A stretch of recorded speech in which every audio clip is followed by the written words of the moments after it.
Assalamualaikum warahmatullahi wabarakatuh. Kembali lagi dengan saya, Kiki Rizky Amalia.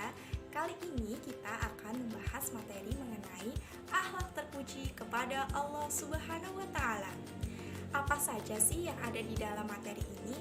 Nah, sebelum kita lanjut ke materi, kita harus tahu dulu apa sih itu akhlak terpuji kepada Allah. Jadi, akhlak terpuji disebut juga dengan akhlak mahmudah. Akhlak terpuji kepada Allah ini adalah sikap atau perilaku yang hanya ditujukan kepada Allah Subhanahu wa Ta'ala. Tobat dalam bahasa Arab berasal dari kata taba, yatubu taubatan, yang artinya kembali, menyesali perbuatan yang telah dilakukan. Sedangkan secara istilah, taubat adalah berhenti dari perbuatan dosa yang telah dilakukan, kemudian kembali ke jalan yang benar. Hukum bertaubat.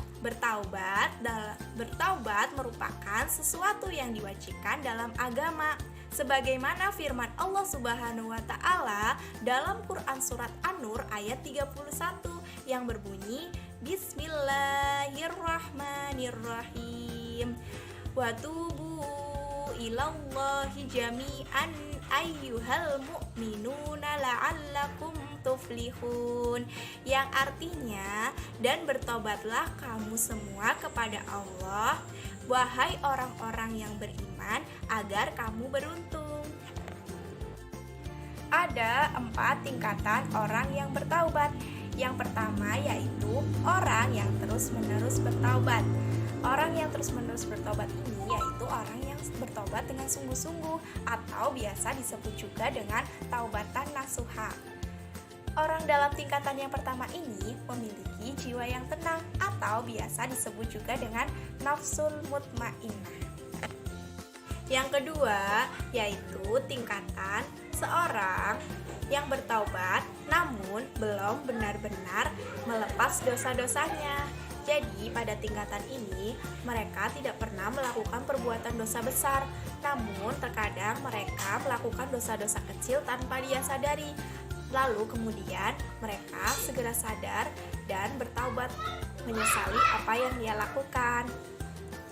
Dalam tingkatan yang kedua ini, mereka memiliki nafsu lawamah atau jiwa penyesalan. Yang kemudian yaitu tingkatan yang ketiga. Tingkatan yang ketiga ini orang yang bertaubat hanya di saat-saat tertentu. Nah, mereka itu bertaubat hanya pada saat-saat tertentu saja. Taubat seperti ini disebabkan karena mereka masih kalah dengan hawa nafsunya. Nah, dalam tingkatan yang ketiga ini mereka memiliki nafsu musawalah atau jiwa memerintah diri. Kemudian tingkatan yang terakhir yaitu tingkatan orang yang bertaubat hanya dalam batas waktu tertentu. Jadi mereka itu bertaubat dari maksiat hanya dalam beberapa batas waktu tertentu saja. Lalu kemudian mereka melakukan maksiat lagi. Dalam tingkatan yang keempat ini mereka memiliki nafsu amarah bisu'i atau biasa disebut juga dengan jiwa mengajak kepada maksiat atau kejahatan. Kemudian, perilaku membiasakan diri bertaubat. Perilaku membiasakan diri bertaubat antara lain dengan sikap yang pertama, tidak memandang remeh terhadap perbuatan dosa sekecil apapun. Yang kedua, berusaha menutup perbuatan dosanya dengan perbuatan baik sesuai kemampuan yang dimilikinya. Yang ketiga, merasa tidak senang apabila melihat orang lain berbuat dosa. Dan yang keempat, memperbanyak bergaul dengan orang-orang yang soleh. Yang terakhir, bersikap hati-hati dalam bergaul. Ya, demikianlah materi yang bisa saya sampaikan. Kurang dan lebihnya saya mohon maaf. Akhir kata, wassalamualaikum warahmatullahi wabarakatuh. Sampai jumpa di video selanjutnya.